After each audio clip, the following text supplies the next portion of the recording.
कक्षा 10 के विद्यार्थियों के लिए द्विघात समीकरण गुणनखंड विधि से हल करने के कुछ महत्वपूर्ण विधि और सावधानियां जो हमसे गलतियां हो जाती हैं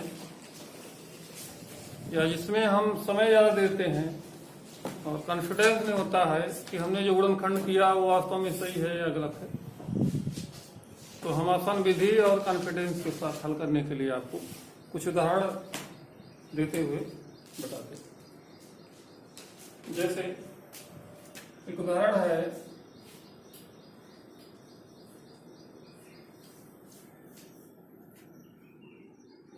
द्विघात समीकरण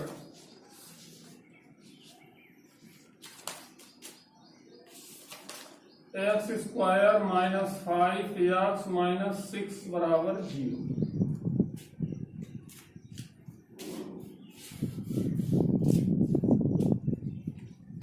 तो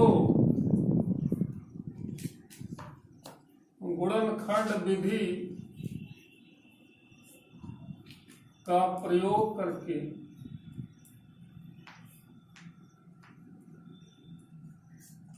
हल करो,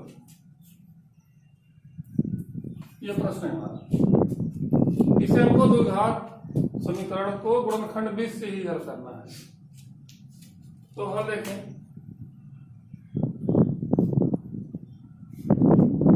x square minus 5x minus 6 बराबर 0। देखें, जो गलती हो जाती है हम उस पर आपको ध्यान आकर्षित करना चाहते हैं कि यहाँ लिखा है 5 और यहाँ लिखा है 6, तो विद्यार्थी सोचते हैं गुणा 6 होना चाहिए, जोड़ 5 होना चाहिए, और मैं किया 3 दूनी 6, 3 2 5, और लगता है इनको सही है। चिन्ह का ध्यान नहीं दिया तो गलती हो जाती है कि यहाँ आप 3 और 2 लिख दिए तो गलत हो गया। तो यहाँ आपको ध्यान देना है कि हम पहले दिए हुए प्रश्न को मानक रूप में लिखे। कभी कभी गलती ऐसी आती है, सवाल लिख दिया गया x स्क्वायर धन 6x ऋण 5x ऐसे लिख दिया गया, और लड़के विद्यार्थी गलती कर देते हैं कि 6 का खंड कर दिए गुणा 5। तो पहला काम ये होगा कि हम द्विघात समीकरण को मानक रूप में लिखें, घातों को आरोही अथवा अवरोही क्रम में लिखते हैं। जनरली हम आरोही क्रम लिखते हैं, बड़ी घात वाले को पहले, उसके बाद एक घात वाले को, फिर अचर पद को। अब हमारा पहला काम है, देखें यहाँ 3 पद है, तो जो हम मानक रूप में लिख लेंगे तो इन दोनों को हम वाह्य पद और इसे मध्य पद बोलते हैं। तो पहला काम है कि हम वाह्य पदों का चिन्ह सहित गुणा करते हैं। कभी कभी विद्यार्थी केवल वाह्य पदों को गुणा कर लेते हैं, चिन्ह का नहीं ध्यान दिए, तो गुणा हमको चिन्ह सहित करना है। तो चिन्ह सहित गुणा कर लिए भाई, माइनस 6x स्क्वायर, मध्य पद क्या है माइनस 5x। एक बहुत महत्वपूर्ण बात हम आपको बताना चाहेंगे कि जब ही वाह्य पदों का गुणनफल ऋण 6 आ जाए, ऋणात्मक संख्या आ जाए, तो यह निश्चित ही जान लीजिए कि आपका जो यहां खंड होने जा रहा है वो घटाने पर आएगा निश्चित ही, क्योंकि जो गुणनफल में ऋण चिन्ह प्राप्त हो रहा है तो दो संख्याएं में एक धनात्मक और एक ऋणात्मक होगी तभी गुणनफल ऋणात्मक होगा। नहीं तो अगर धन धन हो जाएगा तब भी धन गुणनफल होगा, और ऋण ऋण हो जाएगा तब भी गुणनफल धन होगा। तो अगर वाह्य पदों का गुणनफल ऋणात्मक है तो यह तुरंत जानिए कि दो संख्याएं जो लेना है उसमें एक धनात्मक होगी एक ऋणात्मक होगी।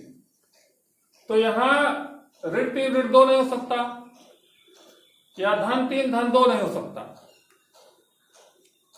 और ध्यान ये रहे, ट्रिक ये रहे कि एक संख्या से बड़ी लेनी पड़ेगी, एक संख्या से छोटी लेनी पड़ेगी।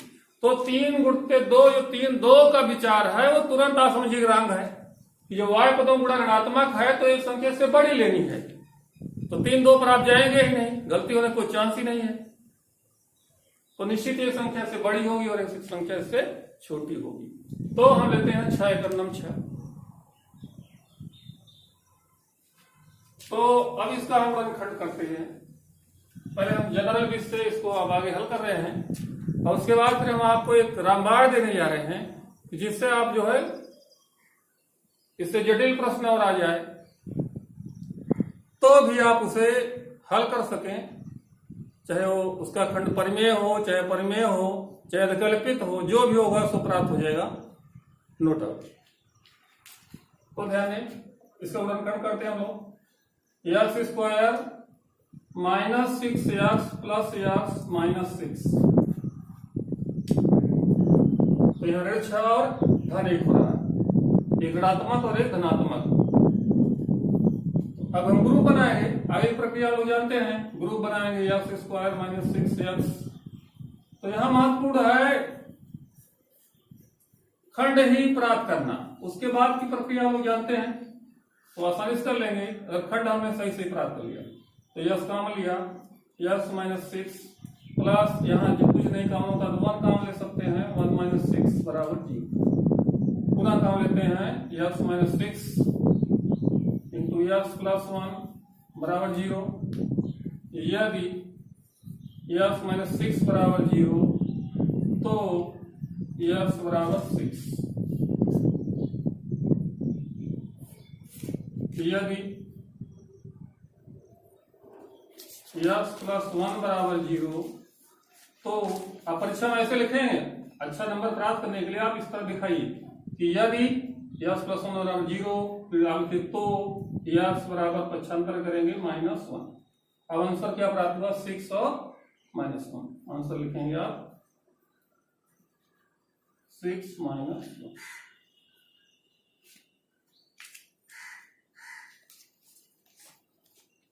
अब प्रश्न यह है कि ये मौखिक है, इसे हम सेट कर लेते हैं। कुछ ऐसे प्रश्न आ जाते हैं जो थोड़ा अंक बड़े हैं, हमको प्रॉब्लम हो रही है, गुणनखंड नहीं कर पा रहे हैं, तो उसके लिए हम आपको एक तरीका बताते हैं जिससे आप प्रश्न को हल कर सकेंगे, हर हालत में हल कर सकेंगे। ऐसा नहीं है कि हमने 2-4 ट्रायल किया नहीं हुआ तो हार मान लें, हार नहीं मानना आपको। हर हालत में चाहे परिमेय या परिमेय अधिकल्पित कुछ भी हो, हम उसे इस विधि के द्वारा प्राप्त कर लेंगे, खंड प्राप्त ही हो जाएगा हर स्थिति में। जैसे एक दूसरा उदाहरण लेते हैं हम लोग, एक्स स्क्वायर प्लस 48x धन 432 बराबर 0।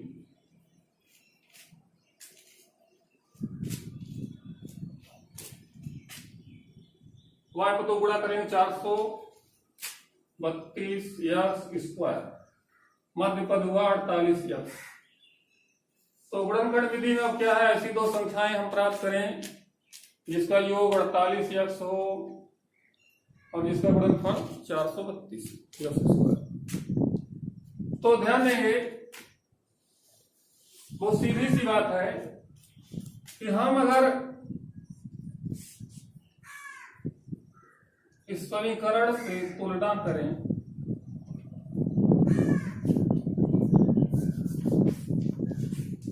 विभाज्य समीकरण, इस समीकरण से तुलना करें तो a प्लस b की जगह क्या है 48 और a गुणित b की जगह क्या है 432।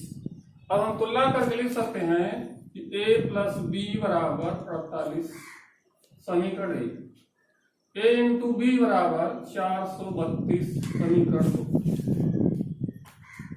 अब ध्यान दें, एक सूत्र हम आपको दे रहे हैं, a माइनस बी बराबर √a प्लस बी का होल स्क्वायर -4ab। तो देखें, a प्लस बी की वैल्यू हमको पता है, a टू बी की वैल्यू पता है, इसकी वैल्यू रखते हुए हम ऋण b की वैल्यू प्राप्त करें। जिसके लिए धन ऋण चिन्ह लेगा, आप धन एक ही चिन्ह लीजिए तब भी हल प्राप्त हो जाएगा, दोनों ऋण चिन्ह लेंगे तब भी वही प्राप्त होगा, इसलिए हम धन चिन्ह लेते हैं। a माइनस बी बराबर 48 का वर्ग -4 इंटू 432। अब 48 का वर्ग करना है, 48 को वर्ग कर लेंगे हम लोग। आपको मौखिक दो संख्याओं का वर्ग करना भी हम आपको बता देते हैं कि बिना 48 गुणित 48 किए हुए ही हम 10 से लेकर के 99 तक इन 2 अंकों वाली सभी संख्याओं का वर्ग करना हम आपको मौखिक बताते हैं। कि आप बिना लिखे हुए ऐसे ही मौखिक कर सकते हो। कैसे कर सकते हो देखो, यहाँ भी एक सूत्र का प्रयोग करना है कि हम लोग a प्लस बी का होल स्क्वायर जानते हैं, a स्क्वायर धन 2ab प्लस बी स्क्वायर, ये आपका a प्लस बी का होल स्क्वायर है। तो इस साइड से देखेंगे यहाँ से, तो यहाँ क्या लिखा है बी स्क्वायर, यहाँ क्या लिखा है b इंटू ए इंटू 2, यहाँ क्या लिखा है a स्क्वायर। तो यही प्रक्रिया हम यहाँ से अपना रहे हैं कि इकाई अंक का हम वर्ग करते हैं। 8 का वर्ग करिए भाई, 8 है 64, इकाई अंक लिख लीजिए। दहाई अंक को हासिल 64 में 6 हासिल हो गया, 8 है 64, 4 को लिख लिया हासिल हो गया। अब क्या है b इंटू ए इंटू 2, तो क्या हो गया 8 चौक 32, अब 32 दूना 64, हासिल जोड़ दीजिए, हासिल जोड़ दे कितना हो जाएगा 64 6 70, फिर हासिल कितना हो गया 7, फिर यहाँ क्या लिखा a स्क्वायर, तो 4 का वर्ग 4 चौक 16 और 16 में 7 जोड़ दीजिए कितना हो गया 23। एक बार फिर आप ध्यान दीजिए, फिर से हम आपको दोहराते हैं। 48 है तो यहाँ क्या गया 4 और 8 हो गया। अब हम वर्ग कर रहे हैं तो b स्क्वायर माने 8 का वर्ग, 8 है 64, हासिल कितना हो गया 6, 4 लिख दिया हासिल हो गया। अब क्या b इंटू ए इंटू 2 लिखा है तो गुणा कर दिए, क्या वो 8 चौक 32, 32 गुना 64, हासिल जोड़ दीजिए 64 6 70, हासिल 7 हो गया। अब a स्क्वायर कर दिए 4 चौक 16 और 7 जोड़िए 23, कितना हो गया 2304। ये काम हम मौखिक कर सकते हैं। अब देखिए ये मौखिक करके देखते हैं। 8 है 64, हासिल लगा 6, 8 चौक 32 गुना 64, हासिल जोड़ दिया 70, हासिल 7, 4 चौक 16 7 23।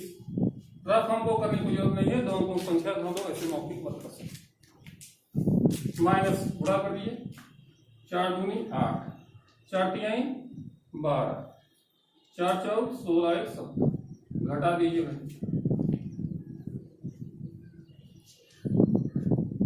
यहाँ तो कोई प्रॉब्लम नहीं है। अब आगे हम लोग वर्गमूल प्राप्त कर लें इसका, a माइनस बी बराबर 576 का वर्गमूल, जैसा हम लोग जानते हैं क्या होता है 24।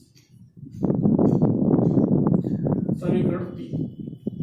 अब समीकरण 1 और 3 को जोड़ दिए, एक बार जोड़ दीजिए समीकरण 1 और 3 को, a का मान प्राप्त हो जाएगा, एक बार घटा दीजिए b का मान प्राप्त हो जाएगा। तो समीकरण 1 और 3 को जोड़ रहे हैं, a plus B a minus B, जोड़ेंगे तो b भी कैंसिल हो जाएगा, a जुड़ जाएगा, a बराबर 48 में जोड़ दीजिए 24, कितना हो गया 72, 2 से भाग दिया 36।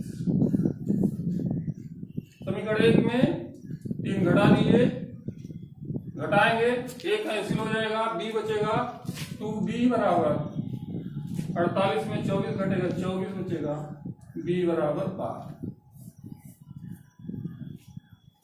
तो अब हमको क्या प्राप्त हो गया खंड 36 और 12।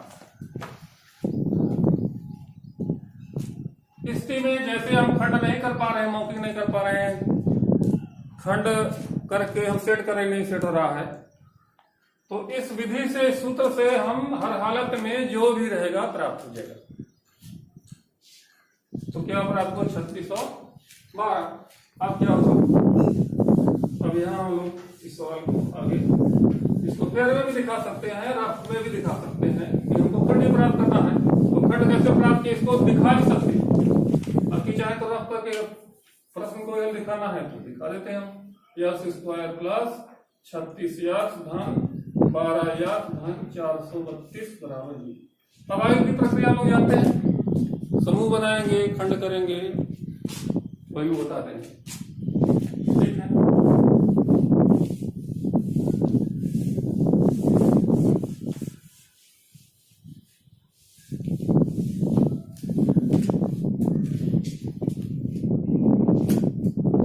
अब इसी तरह से हम एक जटिल प्रश्न लेते हैं थोड़ा सा, जिसको मौखिक नहीं सेट कर सकते हैं, लेकिन इस सूत्र के माध्यम से तो हम अलग में सेट कर सकते हैं। जैसे s square plus 4x plus 1 बराबर जी, गुणनखंड भी से इसको हल करना है। y को तुम गुणा किया रहा यस स्क्वायर हो रहा है, मध्य प्लस 4 हो रहा है। ऐसा खंड करे कि गुणा 1 हो और जोड़ 4। तो देखें इस सूत्र के माध्यम से हम लोग इसका खंड प्राप्त करें। तो पहला काम क्या है, a प्लस बी बराबर 4, समीकरण 1, a इंटू बी बराबर 1, समीकरण 2। अब सूत्र लगा रहे हैं हम लोग a माइनस बी बराबर a प्लस बी का होल स्क्वायर। यहाँ जो चिन्ह है वही चिन्ह यहाँ रहेगा, हमारा भी ये a माइनस बी बराबर 4 का वर्ग माइनस 4 के 1। a माइनस बी बराबर क्या हो गया, 16 माइनस 4 बराबर क्या हो गया, माइनस बी बराबर 12। a माइनस बी बराबर 12 का गुणनखंड वर्गमूल प्राप्त करने के लिए 2 दूनी 4 3 12 हो गया, 2 का ग्रुप बना, 3 बच गया, 2√3, समीकरण 3। समीकरण 3 प्राप्त हो गया। अब देखें आगे का स्टेप, आपको पता है कि बताया गया हमें कि समीकरण 1 और 3 को जोड़िए। समीकरण 1 3 को जोड़ेंगे तो 2a बराबर 4 धन 2√3, a बराबर 2 से भाग करेंगे, 2 धन 2√3, 2 से भाग हो जाएगा दोनों में, 2 दूनी 4, 2 एकम 2, एक की वैल्यू प्राप्त हो गई, एक खंड प्राप्त हो गया। समीकरण 1 में 3 घटा दीजिए, एक बार जोड़ना एक बार घटाना है। जोड़ेंगे पहला निकल जाएगा, घटाएंगे दूसरा निकल जाएगा। घटाएंगे 2b बराबर 4 माइनस 2√3, b बराबर हो जाएगा 2 से भाग करेंगे दोनों में, 2 माइनस √3। देखें खंड प्राप्त हो गया, क्या प्राप्त हो गया, 2 प्लस √3 और 2 माइनस √3। अब देखिए, आप जांच करिए कि जोड़ने पर 4 हो रहा है, गुणा करने पर 1 हो रहा है कि नहीं हो रहा।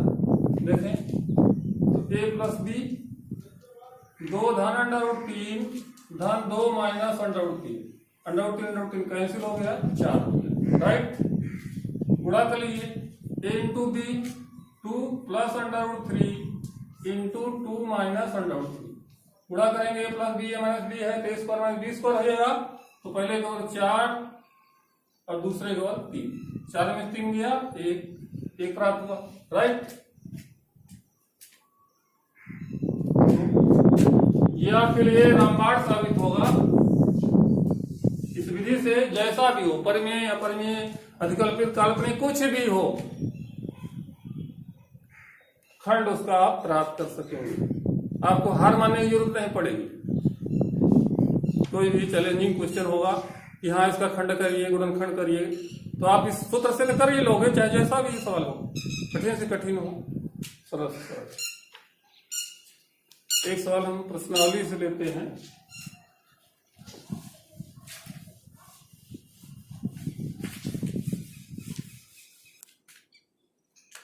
ये एनसीईआरटी का क्वेश्चन है, आपकी पुस्तक का सवाल है। जनरली क्या होता है, हम विद्यार्थीगण अंडर रूट कड़ी देकर हड़बड़ा जाते हैं, अरे ये तो कठिन सवाल हो गया, लेकिन ऐसा कुछ नहीं है, सरल है। देखें पहले आपको हम जनरल बेस से ही बताते हैं, उसके बाद हम सूत्र का प्रयोग ही करके दिखाते हैं।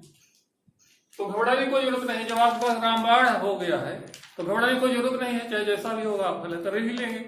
लेकिन देखें पहले क्या बताया हमने, y को 2 गुणा करते हैं, ये तो मानक रूप में लिखा है, नहीं लिखा मानक रूप में तो घातों को अवरोही क्रम में लिखेंगे। ऐसा नहीं कि यहाँ लिखा हुआ है 500 बीच में लिखा है तो आप हल करना शुरू कर दो, नहीं। पहले इसकी घातों का 2 घात वाला रहेगा, तब 1 घात वाला रहेगा, तब अचर पद रहेगा, इस बात का ध्यान रखेंगे। अब y को 2 गुणा करेंगे तो √2x², इसका गुणा करेंगे तो क्या होगा, √2 में √2 का जो गुणा करेंगे कड़ी हट जाएगी, 2 हो जाएगा, यहाँ 5 है, 5 दूनी 10x²। मध्य पद क्या है, 7, तो ऐसी मौखिक आप सेट कर सकते हो। यहाँ क्या हो जाएगा, 5 दूनी 10 और 5 2 7। घबराने की कोई जरूरत नहीं, तो ध्यान दें ये क्या हो गया, √2x² प्लस 5x धन 2x धन 5 √2 बराबर कोई प्रॉब्लम नहीं है, खंड हो गया। ग्रुप बनाएंगे √2x² प्लस 5x, दूसरा ग्रुप हो गया 2x प्लस 5√2 बराबर 0। पहले ग्रुप में हम कॉमन लेते हैं, तो यहाँ √2 है, यहाँ 5 है, 2 का यहाँ गुणांक नहीं है, इसलिए √2 कॉमन होने का कोई चांस नहीं है। रहा x² और s, तो यहाँ s कॉमन हो गया, बचा क्या √2x² प्लस 5, ऐसा हो गया। अब यह देखें, यह जल्दी छात्र गलती कर जाते हैं, यहाँ 2 है, यहाँ तो √2 है, कॉमन नहीं होगा। तो यहाँ ध्यान देने की बात है, क्या हम √2 के फॉर्म में 2 लिख सकते हैं? तो 2 बराबर हम √2 लिख सकते हैं, नहीं लिख सकते हैं। 2 की जगह √2 इसका मतलब है कि यहाँ क्या है, √2 है। अब देखो कॉमन है √2, तो अगर यहाँ का गुणांक इसमें उपस्थित है तो समझो कि कॉमन हो जाएगा। तो इसको अब आपको दिखाई पड़ना चाहिए कि अब ये क्या है, √2 है, तो √2 कॉमन हो जाएगा, तो √2 कॉमन बचा क्या, जब √2 है तो एक √2 कॉमन हुआ, तो भागफल √2 बचेगा, तो यहाँ क्या लिखेंगे √2x प्लस 5। अब देखें पुनः कॉमन लीजिए, √2x प्लस 5 कॉमन हो गया, √2x प्लस 5 बचा क्या, x प्लस √2 बराबर 0। गुणनखंड हो गया। यदि √2x प्लस 5 बराबर 0, तो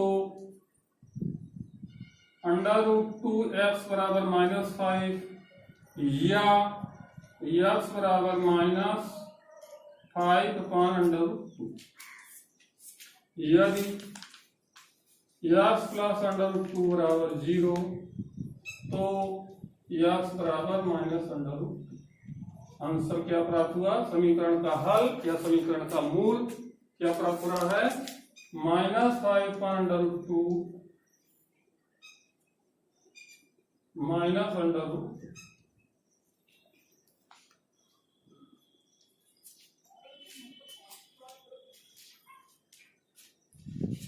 अब हम खंड तो बहुत आसानी से प्राप्त हो गया, छोटी संख्या थी, नियम से प्रयोग किया, खंड प्राप्त हो गया।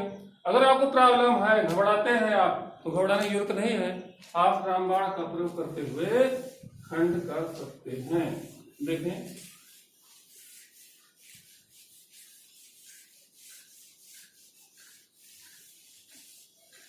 क्या करें भाई, a प्लस बी बराबर 7, समीकरण 1, ए बी बराबर गुणा कर लेंगे, क्या हो जाएगा 10, इससे गुणा 10 हो गया, समीकरण 2।